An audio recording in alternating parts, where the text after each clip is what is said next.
ఆపుకొని ముందు వచ్చేసాను. For me family first. నిన్న మార్నింగ్ దిగాను. But I'm not able to understand అది ఇంత నేను లేని ఒక 3-4 రోజుల్లో how did this escalate so much అని. But I hope there is some respect at the end of it.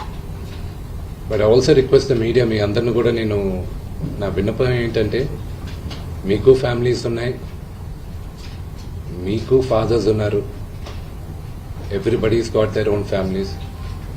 I request you to have a little bit of restraint. That's my only request. And నిన్న జరిగిన సంగతి, ఒక TV reporter ఆయనకి గాయాలు తగలడం, it is really unfortunate. ఉద్దేశపూర్వకంగా ఎవరిని hurt చేయాలని లేదు. నిన్న మీరు విజువల్స్ చూస్తే, టీవీ విజువల్స్ మీరు కానీ కరెక్ట్గా చూస్తే, గేటు పగలగొట్టుకొని తోసుకొని గేటు ఎరగొట్టి లోపలికి వచ్చేటప్పటికి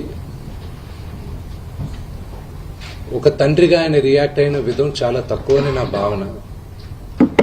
కానీ ఆయన ముందుకొచ్చి మీరు విజువల్స్ కరెక్ట్గా చూసుకున్నారంటే, ఆయన మీడియా వాళ్ళకి నమస్కరిస్తూ ముందుకొచ్చారు.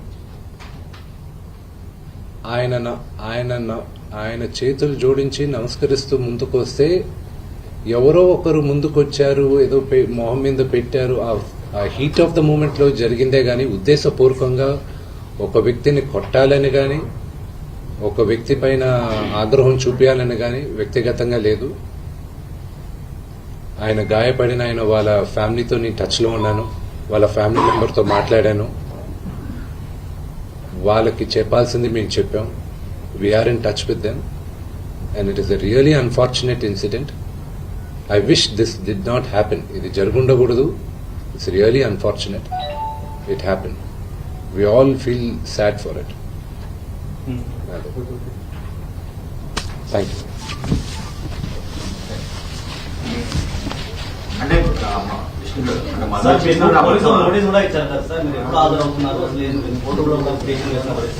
సారీ అండి, ఒక 3 తరాలుగా మీరందరూ నాన్నగారు అంటే ఏంటో తెలుసు సార్. నాకు ఒక్కటి అర్థం కాదు ఏంటంటే, రచ్చకొండ పోలీస్ స్టేషన్లో చేసేది, మాకు నోటీసులు రాకముందు మీడియాకి రిలీజ్ చేస్తున్నారు. It is really unfortunate. ఇది ట్రయల్ బై మీడియానా, లేకపోతే do they really want to resolve something? I really need to understand that. ఈరోజు మార్నింగ్ న్యూస్ పేపర్స్లో నాన్నగారి గన్స్ సరెండర్ చేయాలి అని చెప్పి నాన్నగారికి నోటీస్ జారీ చేసిందని చెప్పారు. ఈరోజు మార్నింగ్ 10:55 మాకు వచ్చి నోటీస్ ఇచ్చారు. అంటే మేము న్యూస్ పేపర్లో చదివితే మాకు తెలుస్తున్నాయి, ఇలాగా కమిషనర్ గారిని కలవాల్సి వస్తుంది అది ఇదని. ఈరోజు తెల్లారుజామున నాకు 9:30కి నోటీస్ జారీ చేశారు. I didn't understand why I was called, but out of respect to the commissioner, నేను ఆయన కలుస్తాను. కానీ 9:30కి నాకు నోటీస్ ఇచ్చి 10:30కి వచ్చి హాజరు అవ్వమంటే, ఆన్ వాట్ బేసిస్ నన్ను పిలిచారు? Do they know that I was not in the country? నేను అసలు కంట్రీలోనే లేను. నేను మార్నింగ్ వచ్చాను. And what basis are they calling me? What protection has I given my father? నిన్న మీరు చూసారు, మీరందరూ ఆల్ పాత్రిక సోదరులందరూ ఉన్నారు. You saw how it is. మీ ఇళ్ల పైకి కానీ అలాగే ఎవరైనా వస్తే, do you feel safe? It's really unfortunate.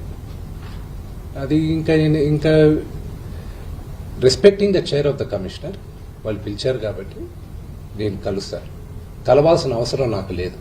As per law I don't have to meet them. Summons ఇచ్చారు రండి అంటే, they are wrong because legally I came yesterday morning, but out of respect to the chair, I'll go and talk to them.